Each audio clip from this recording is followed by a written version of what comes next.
नमस्कार दोस्तों, मैं राम भरोसे यादव आप सभी का अपना चैनल मिशन एग्जाम क्वालिफाई में मेरे दोस्तों आपको स्वागत है। और आज जो बात करेंगे बिहार एसएससी के ऊपर बात करेंगे।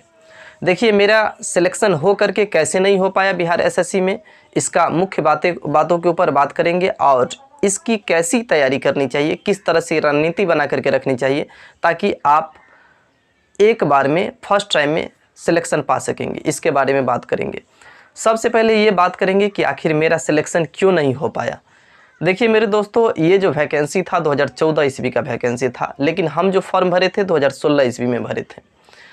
मुझे इस चीज़ की जानकारी नहीं था कि ये वैकेंसी, जब हम फॉर्म भरे 2016 ईस्वी में तो मुझे इस चीज़ की जानकारी नहीं था कि ये वैकेंसी इससे पहले 2014 में आया है। फॉर्म भरने के उपरांत 2016 में फॉर्म भरे, 2018 में इसका पीटी हुआ और 2020 में मेंस हुआ और इसके बाद टाइपिंग हुआ, सब कुछ दिए, पीटी भी हुआ, मेंस भी हुआ, टाइपिंग भी हुआ, सब कुछ दिए, लेकिन फाइनली मेरा सिलेक्शन नहीं हो पाया। देखिए 2016 में हम फॉर्म भरने के योग्य नहीं थे। 2016 में फॉर्म वह स्टूडेंट भरता जिसका एज 2014 में एक्सपायर कर रहा था।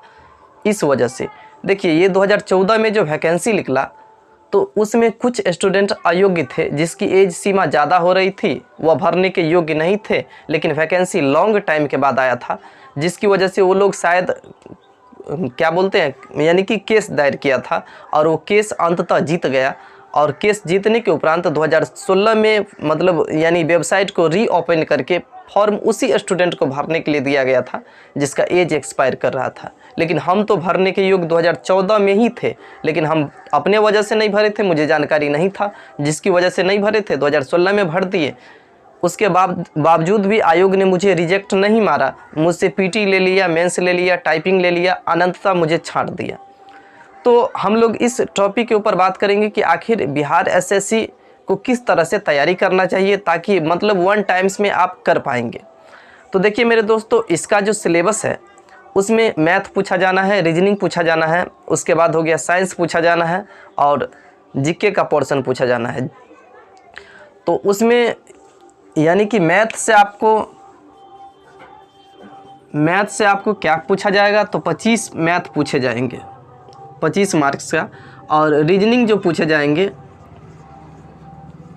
यानी कि 50 मार्क्स का पूछे जाएंगे, और साइंस जो पूछे जाएंगे 10th स्टैंडर्ड ये 25 नंबर का पूछे जाएंगे, और जीके और जीएस मिला करके जो पूछे जाएंगे ये 50 नंबर का पूछे जाएंगे। यानी कि इसमें मैथ, रीजनिंग, साइंस, जीके ये है, जिसमें मेजर टॉप पर देखिए तो ये मैथ स्कोरिंग सब्जेक्ट है, रीजनिंग स्कोरिंग सब्जेक्ट है और साइंस स्कोरिंग सब्जेक्ट है।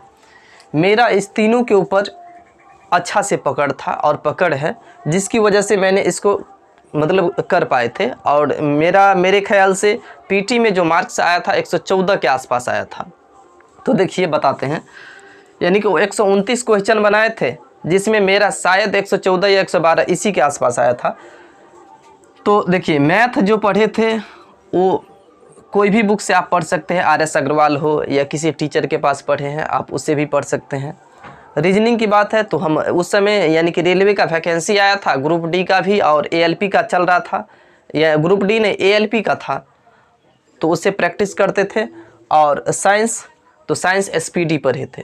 तो आपको भी मेरे ख्याल से इसकी तैयारी के लिए यानी कि मैथ कोई आप जो बुक रखे हैं उसको अच्छा से प्रैक्टिस कीजिए।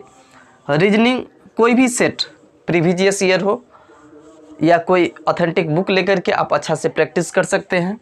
और साइंस का उस समय मैंने SPD पढ़ा था, साइंस का मेरे दोस्तों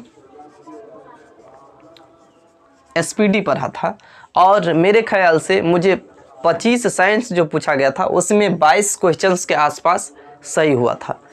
और जीके जीएस तो वैसे यानी कि लूसेंट पढ़ते थे और इससे मेरा रिजल्ट हुआ। तो मेरे विचार से आपको भी यही रणनीति बना करके चलनी चाहिए कि प्रीवियस ईयर का जो क्वेश्चंस हैं उसको आप पूरी तरह से कीजिए। इसके उपरांत मैथ में जो टॉपिक आपका कमज़ोर है उस टॉपिक के ऊपर फोकस कीजिए। रीजनिंग का प्रैक्टिस रेगुलर कीजिए, चूँकि रीजनिंग बहुत मेजर सब्जेक्ट है, इसके लिए रीजनिंग का प्रैक्टिस कीजिए। और उसके बाद यानी कि साइंस के लिए आप SPD फॉलो कीजिए और सेकेंडरी यानी कि यानी क्या बोलते हैं 9th 10th स्टैंडर्ड का पूछेगा क्वेश्चन, तो 9वीं और 10वीं का एनसीईआरटी पर आप फोकस कीजिए। आपसे एक भी क्वेश्चन मेरे ख्याल से नहीं छूटना चाहिए। और जीके जीएस के लिए आप करेंट और क्या बोलते हैं एसपीटी को आप फॉलो कर सकते हैं। अगर इस तरह से आप तैयारी करते हैं, अभी से रेगुलर का रेगुलर सेट प्रैक्टिस करते हैं, तो मुझे उम्मीद है कि आप भी इजीली पूर्वक इस एग्ज़ाम को क्वालिफाइंग कर पाएंगे। कोई उतना ज़्यादा टफ भी नहीं है, ठीक, और उतना आसान भी नहीं है। तो चलिए आज की क्लास को यहीं पर एंड करते हैं। मुझे आशा है कि अगर आप इस तरह से रणनीति बना करके रेगुलर वे में अगर आप तैयारी करेंगे तो 100% आप भी क्वालिफाई कर पाइएगा। और आज की क्लास को यहीं पर एंड करते हैं। मुझे उम्मीद है कि आप तैयारी करेंगे। Thank you very much.